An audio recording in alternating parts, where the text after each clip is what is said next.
Sakote po sa isang ikinasang bypass operations ng sa barangay Bunuan, Bukid, Dagupan City ang tatlong high-value individuals kabilang ang isang tricycle driver at dalawang menor de edad na sangkot sa bintahan ng illegal na droga.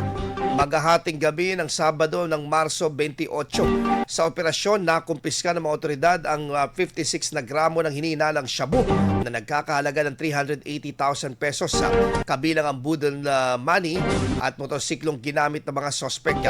Isinailalim na sa dokumentasyon at inventaryo ang mga nakuang ebidensya para sa kaukulang pagsusuri, habang dinala naman sa kustodiya ng Dagupan City Police Office ang isang nakatatandang sospek at nasasampahan ng kaukulang kaso.